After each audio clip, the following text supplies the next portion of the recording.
শীতকালে যদি বড়ি দিয়ে পালং শাকই না খাওয়া হলো তাহলে আর কি খাওয়া হলো বলো বন্ধুরা।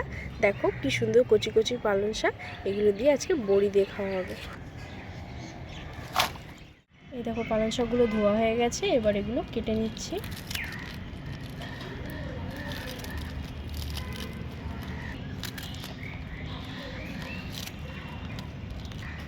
তোমরা কে কে পালং শাকের গোড়া খেতে পছন্দ করো? পালং শাকের গোড়াগুলোকেও ভালো করে ধুয়ে পরিষ্কার করে চেঁচে নিয়ে চিড়ে নিয়েছি, এগুলোও এর মধ্যে যাবে। কড়াইতে সরষের তেল গরম হচ্ছে, প্রথমে বড়ি ছেড়ে দিচ্ছি, বড়িটা ভাজা হয়ে যাবে। এই যে আমাদের বড়িগুলো লাল হয়ে এসছে, এবার তুলে নেবো। এবার তেজপাতা, শুকনো লঙ্কা আর জিরে ফোড়ন দেওয়া হচ্ছে। প্রথমে কেটে রাখা আলুটা দিয়ে দেওয়া হচ্ছে। এবার আলুটা লাল লাল করে ভেজে নিতে হবে। এরপরে কেটে রাখা কাঁচা লঙ্কাটাও দিয়ে দেওয়া হচ্ছে। এবার কেটে রাখা সিম দিয়ে দেওয়া হচ্ছে,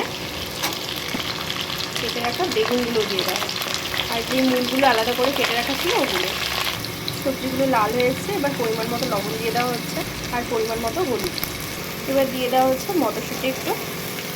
এবার এগুলো সব লাল লাল হয়ে এসেছে, এবার শাক দেওয়ার পালা। ততক্ষণ ঢাকা দেওয়া রয়েছে, আস্তে আস্তে অল্প আছে হচ্ছে। ঠিক এরকম সময় দিয়ে দিচ্ছি বড়িগুলো ভেজে রাখা, ভালো করে নাড়িয়ে আবার ঢাকা দিয়ে দিতে হবে।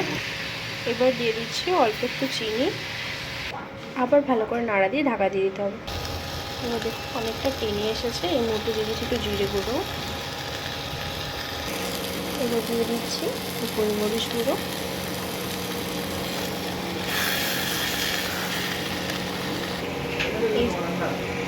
এই যে আমাদের পালং শাক পুরো রেডি হয়ে গেছে।